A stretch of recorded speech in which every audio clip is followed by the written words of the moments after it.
Standard practice for them to be going out on these long routes carrying such a large amount of equipment, but of course tragically that wasn't the case in this scenario yesterday. And as I say, the family are now determined to find out how exactly Joshua died and determined to find out from the MOD as quickly as possible. All right, Thomas, thanks very much. Thomas Morgan there in Brecon, thank you.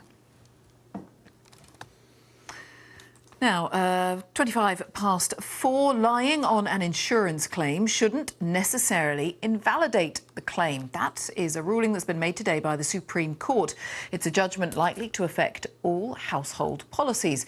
The court said that collateral lies, something which is untrue but doesn't affect the validity of the claim, can be acceptable. The judges voted by 4-1 to change one of the central principles behind insurance law. Well, I've been finding out more about this from our legal affairs correspondent Clive Coleman and also Malcolm Tarling from the Association of British Insurers, finding out what impact this decision might have. Clive Coleman explained to us that the ruling could affect claims where, for example, a person fabricated a document to support their case.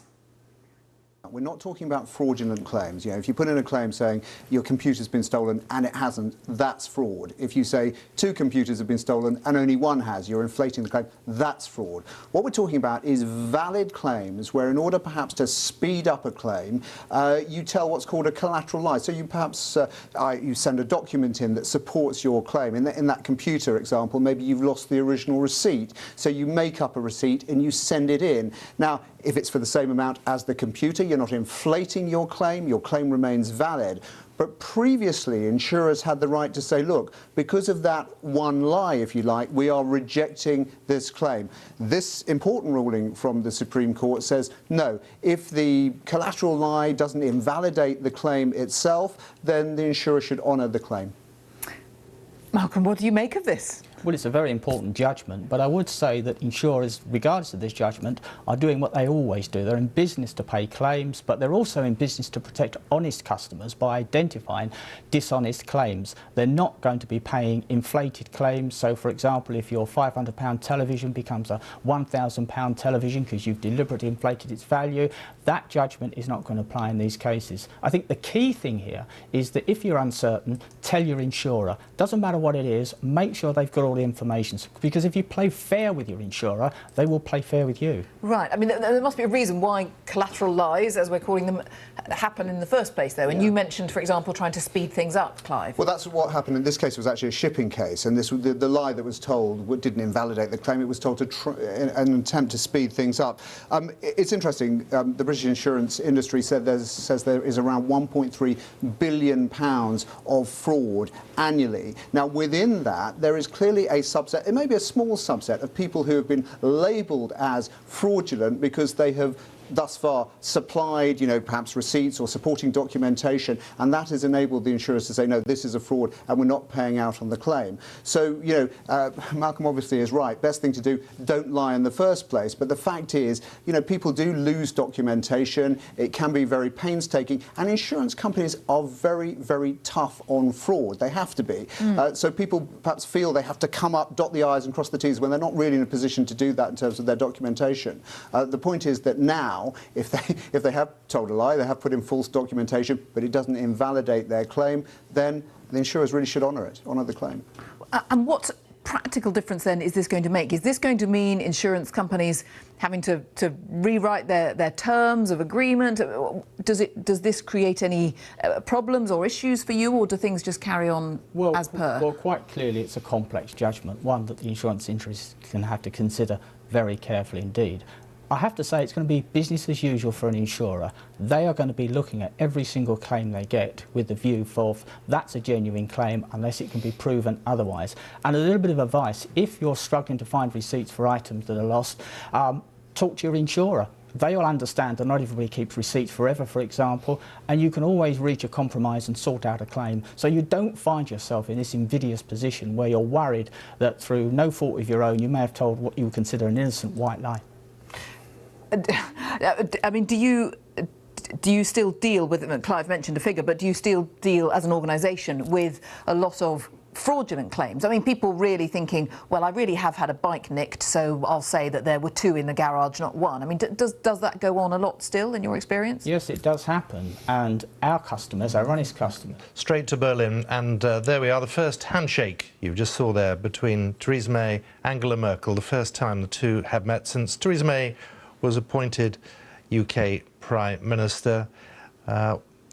Warm smiles, but a difficult time ahead because, of course, the German Chancellor and the rest of the EU, indeed, are impatient to hear what Brexit really will mean for Britain's relations with the EU. And they're about to pose for photographs at the German Chancellor, Angela Merkel's office, and meeting those, many of whom will be involved in the negotiations in the coming months between Britain and the EU.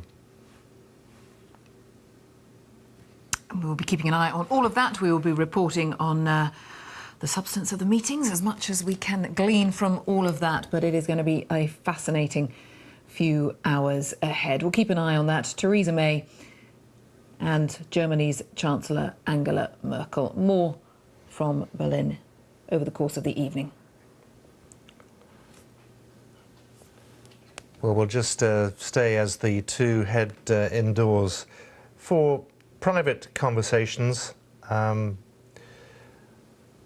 suspect we're going to hear the national anthems of the two countries.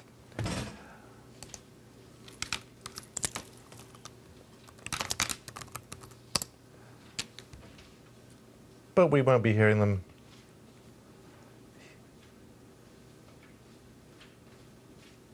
Perhaps it's just not playing very loudly. I suspect you are right, and I suspect that is what's happening, but we, for some reason, are not hearing it. I apologise. We'll return to Berlin a little later as they listen to those two national anthems. Plenty more to come from Berlin, but I suspect... We definitely can't hear anything there. So let's pause. We'll try to re-establish things there with Berlin, but we're keeping an eye on all of that, the political discussions, of course. Let's just pause right here and catch up with our very own weather prospects back at home. Jay Wynn has those. Hello. Hi there, Jane. Thank you very much. Good afternoon. And we saw some sunshine there in Berlin, and we've got some sunshine back on our shores as well. 31 degrees in that sunshine. To the west of London, but it's not been a sunny day for all areas because earlier on today across more northern parts of the UK it was quite the opposite. There was a lot of cloud in the sky, some heavy downpours, thunder and some lightning. It's all moving its way up towards the Northern Isles, so improving all the while over the next few hours. Still a chance of 1 or 2 showers across central and southern parts of England over the next few hours, but the westerly winds will push all those showers away and it's going to drag in some slightly fresher air. Temperatures overnight will be down by a good 6 or 7 degrees in some northern parts in comparison with last night, and generally speaking, it is a slightly less hot night than last night. And a pretty decent start to the day, actually, for many places through tomorrow. Looks like a reasonable day in prospect. There will be 1 or 2 showers here and there, particularly in the southwest later on. And Northern Ireland could actually go downhill into the afternoon. But there's going to be a lot of dry and bright weather across Scotland and across England as well. Fairly cloudy at times, but with light winds and temperatures in the low to middle 20s, it'll feel quite pleasant. Friday looks like a day of sunny spells and some showers. Well, there might be some more persistent rain out towards the west. But in the sunshine, we'll get temperatures again in the low to middle 20s. It'll be quite nice. Many thanks, Jay Wynn, with the weather returning, as you see, to Berlin. Let's listen in. Theresa May has just arrived there to meet Angela Merkel.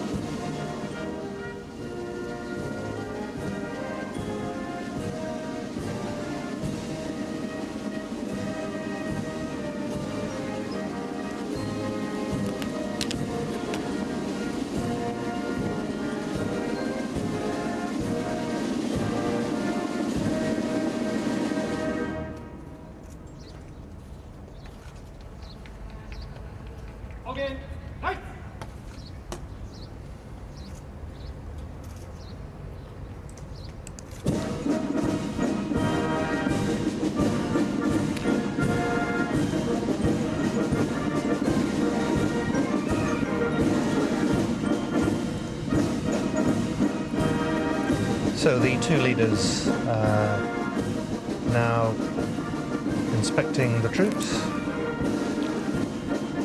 ahead of talks which will inevitably focus on the issue of Brexit. Two no-nonsense, pragmatic politicians they've been described as likely to be fairly forthright on Angela Merkel's call for an early trigger of Article 50, the moment Britain's formal exit from the European Union is triggered, but Theresa May with a message of we'll do it when we're ready.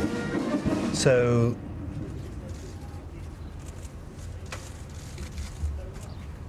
a significant moment as they meet for the first time with Theresa May as the UK Prime Minister. All smiles for the cameras, but as I say, there is some tough talking to be done. We'll be returning to Berlin, getting reaction to that first meeting with our correspondent David McGuinness a little later on. So as they all move inside, we'll keep an eye on that, bring you anything that emerges as soon as it does, of course. But let's pause momentarily, catch up with all the day's sports news. Hugh Ferris has that. Hello. Jane, Simon, good afternoon to you. The Football Association's Chief Executive Martin Glenn says they are close to finding a New England manager after the embarrassing Euro 2016 campaign that ended in Roy Hodgson's resignation. Glenn believes the new boss needs to help the team find confidence in a match plan and stronger personal resilience. The new manager's got to be someone that can inspire people to get the best out of themselves that they can, build resilience, I think, and unashamedly adopt the kind of psychological techniques that other sports and frankly other football teams have done. So I think be open to doing